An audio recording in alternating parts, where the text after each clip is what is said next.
Her time in detention was hell. She was used to being a star, a brand, a celebrity, a VIP. And now she was vulnerable, alone, confused, in frightful trouble, a detainee and potential prisoner in a faraway territory. No visits were allowed, no phone calls, no property. In her small detention chamber bordering those of other detainees, she thought about her children, her mother, her career that she has built for years, reputation, and one thing that even money cannot buy, her life.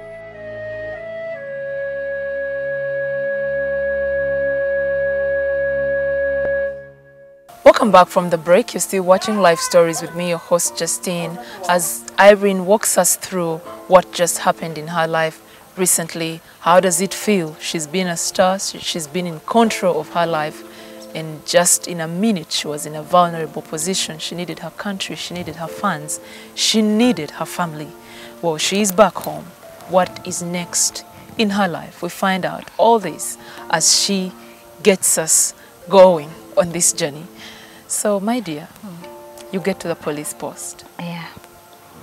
At the police post, I start doing another statement. They bring me another police officer. I always see people's mug shots. I was like, they took me.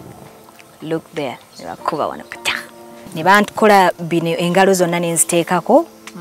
One by one, then this. Then then they asked me for my urine too. And I undressed. I wasn't shy at all. Anyway, I'm not so... There were women. As they were taking me in, they told me, now look at this corridor. Look there. Do you see anything? I was like, no, I don't see anything. Look again. Do you see anything? No, I don't see anything.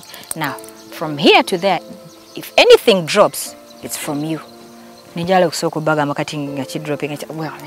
yes. With my handcuffs. Nibampa a number. I was first number 91. Nembira 91 nenjiyigira bangamba bajja jogera bwe bati mu Japan nenjiyiga oluyita tebakuyita linnya lye bakuyita that number nenyine ngenda ne banyingiza basoka kuntwala mu room kangenze kana 85 star nga kalungi ne bampa obuliri bwange very good. Akafalis of course 2 inches but they're not there to make you comfortable. This is a detention center. Ninga wali clean nasoka gamba bawano bachi. The next day I saw the prosecutor. I felt relieved ngamazo kwogera story. Byebimu byenayogedde eri gumulundi gwakusatu kati nkola statements. Prosecutor yambuza oyagala tu informing French embassy oba Uganda embassy. Eri wakuzonna nasoka bagamba French kubanga ngangamba ho. Bana Uganda bagenda okubikyusa bagenda babyogera batya kati sinze gwe bamanyira okuwandikako n'agantu gesimanyi this is true bankutte. Oba bagenda biwandika batya nga kye kintisa nengamba ani okugamba France agambe mama wange nabiki. Nene ntunula nengamba kakati I've come here to sing for Ugandans. Ntandika obutabagamba. Abafalansa bagenda kunkolera ki? Of course they would protect me naye enkera nembagamba yeah mugende mugambe bana Uganda French I mean the Ugandan embassy naye si yaweereza amawulire ago by the way. Oya yampa ekipapula kye kyanzi kakanya you have your rights oyo usobola okuganda okubyogera byotagala kwogera toyogera you can keep quiet byonna ne bandaga 10 years obana bichi you're going to be here 20 days. Within those 20 days they have to find out, they have to have all the proof that you're innocent or guilty. Actually prosecutor yasaba bandetaining kati the next day judge najja nasalawo bandetaining the 10 days nantegeza ati ziri renewable. It was not until when nalaba omusirikale ata agendo biko bibera naye nga bagenze dda bintu obedda byemba bo batandikirawo investigations. The guy was nice. Nene unya yajjanga aliko ne smile kugamba ngambuze bintu nga simu no kati ono mulala nenyanjulira nze ngendo kuba nze police officer agenda ku investigating ebintu from now to the 24th. Ngamba kubanga ndaba ali nice takambwala takola ki natandika okumbuza ebintu nembiddamu buto bye nakogera emirundi yena. The act of drug trafficking is so sophisticated and done by people who are so smart. They understand the game and its dangers so well. Contrary to the allegations that the drug pellets were mixed with ground nuts or peanut butter, They were fixed as part of a bag in photo frames, in a way so tricky to understand that even Japanese experts came in to open the dangerous parcel meticulously as to understand its contents. Drug traffickers have the capacity to shock whatever system, hence the iron hand with which countries handle offenses thereto. In China, the death penalty can be applied for more than 60 crimes, including tax evasion and embezzlement, with executions taking place immediately after trial. Even with strong government representations and a special plea from His Excellency President Jacob Zuma, a one Janice Linden was sentenced to death in China for smuggling 3 kilograms of drugs. Janice too pled having been tricked by another party, just like Irene, but she is long gone. At this point, it is only God that could tell what was next to Irene. Wiki we yaitawo natandika okutegeera nti nja kugenda ewaffe kubanga ng'omusajja ajja n'aŋŋamba ng'ayogera bulungi nnyo bamuyita Watanabe. I have to thank him all the time kubanga he was very nice.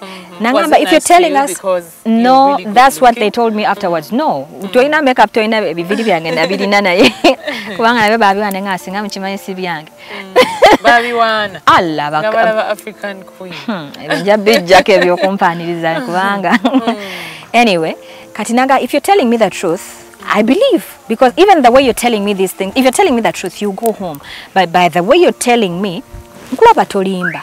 Ninga, is this one mocking me or what? Nembuza interpreter racho yangamba what? Eriyo wa police asobola bikugamba.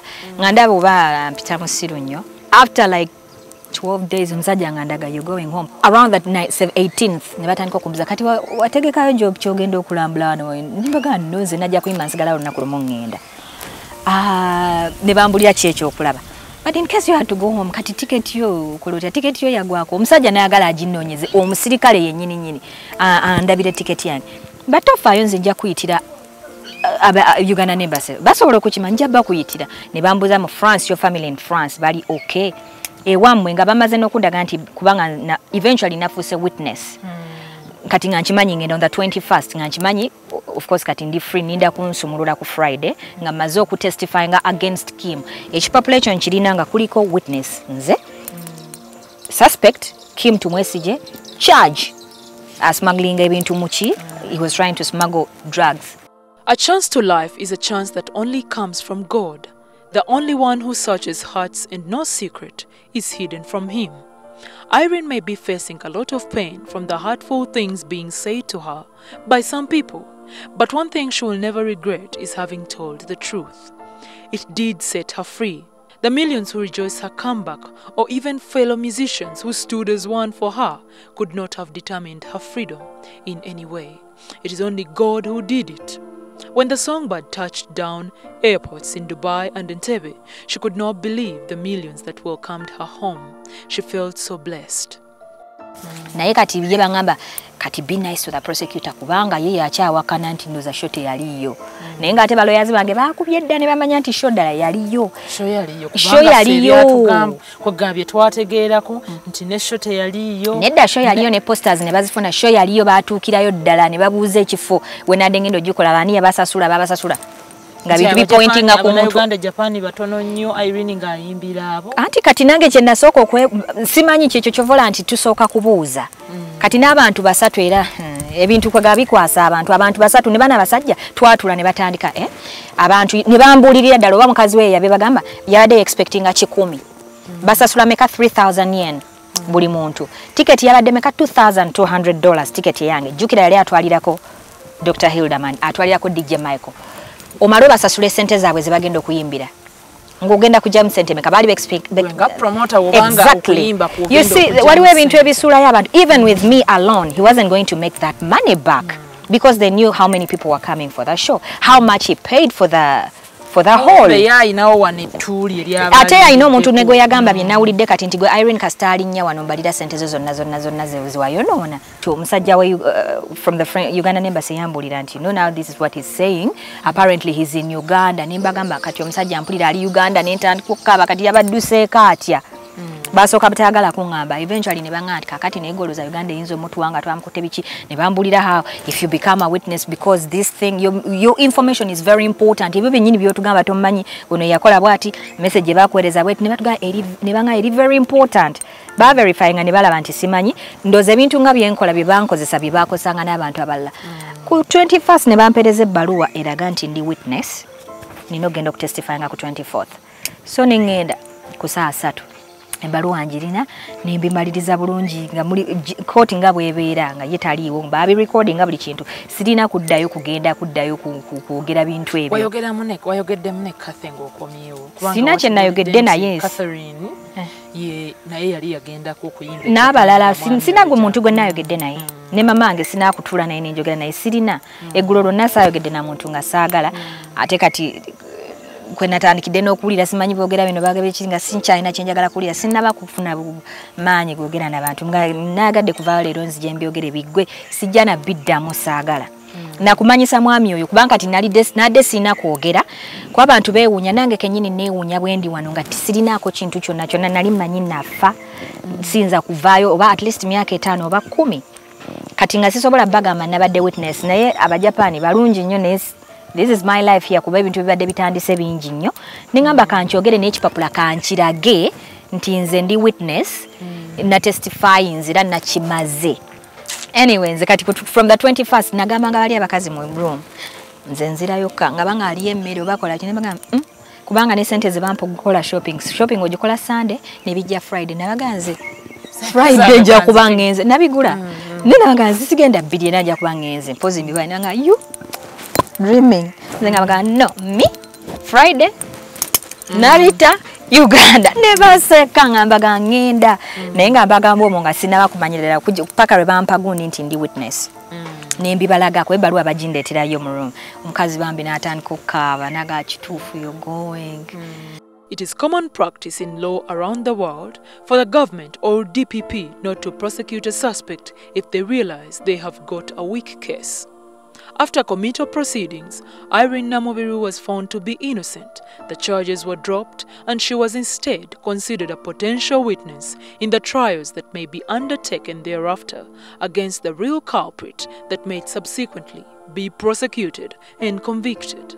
If there was a proper system, she wouldn't have even left Entebbe airport. We want to make sure that Uganda is not used as a conduit for drugs.